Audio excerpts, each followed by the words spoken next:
आप सभी का इस वीडियो में स्वागत है। दोस्तों, अरबी ग्रामर का ये हमारा सेकंड पार्ट है। आज की इस वीडियो में हम सीखने वाले हैं कि लफ्ज़ क्या होता है, लफ्ज़ के कितने प्रकार हैं और हिंदी व्याकरण में लफ्ज़ को क्या कहा जाता है। तो चलिए बिना किसी देरी के शुरू करते हैं। लफ्ज़ को हिंदी भाषा में शब्द कहा जाता है और शब्द का परिभाषा ये है कि मनुष्य के मुंह से जो भी बात निकलती है, जो भी साउंड और आवाज़ निकलती है, उसे लफ्ज़ कहते हैं।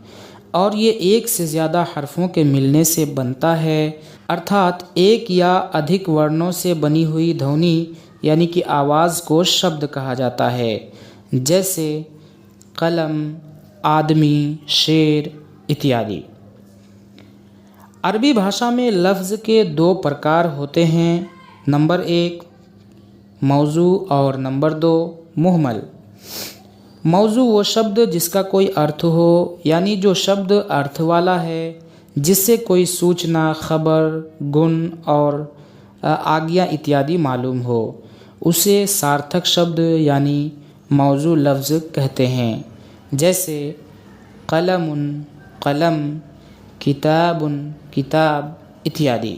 और मुहमल वो शब्द जिसका कोई अर्थ ना हो, अर्थात बिना अर्थ वाला शब्द, जिसे हिंदी व्याकरण में निरर्थक शब्द कहा जाता है, जिससे कोई खबर, सूचना और आज्ञा इत्यादि मालूम ना हो, उसे मुहमल लफ्ज़ यानी निरर्थक शब्द कहा जाता है, जैसे जसकुन, विताबुन इत्यादि। ये ऐसे अरबिक शब्द हैं जिसका कोई अर्थ नहीं है, जिसका कोई माना नहीं है, इसीलिए इसे मुहमल कहा जाता है। दोस्तों, अरबिक लैंग्वेज और अन्य भाषाओं में मौजू लफ्ज़ को ही पढ़ा जाता है, मुहमल लफ्ज़ को नहीं पढ़ा जाता।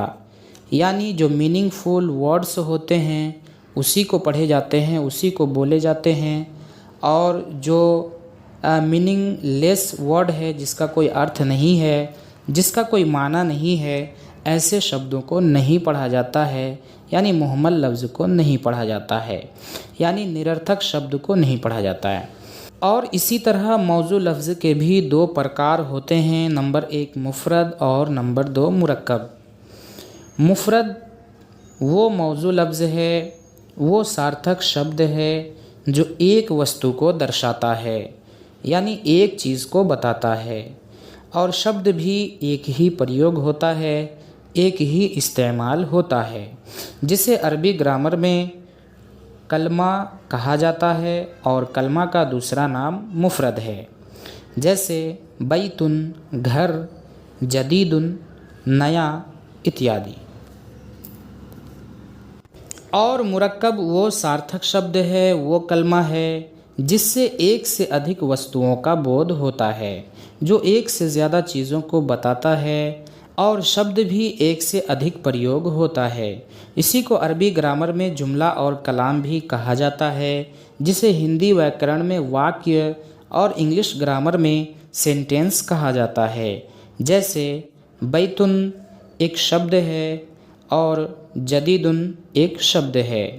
अलग अलग हो तो मुफ़रद होगा, और जब दोनों को जोड़कर बैतुन जदीदुन बना देंगे तो वो मुरक्कब हो जाएगा, जिसका अर्थ होगा नया घर। दोस्तों, अगर इस वीडियो से आपको कुछ भी सीखने को मिला हो तो इस वीडियो को लाइक करें और आगे तक शेयर करें, और चैनल पर पहली बार आए हैं या अभी तक आपने हमारे चैनल को सब्सक्राइब नहीं किया है तो सब्सक्राइब करके बेल के ऑल नोटिफिकेशन को भी ऑन कर लें, ताकि इसी तरह की नॉलेजेबल वीडियोज़ सबसे पहले आप तक पहुंचते रहे।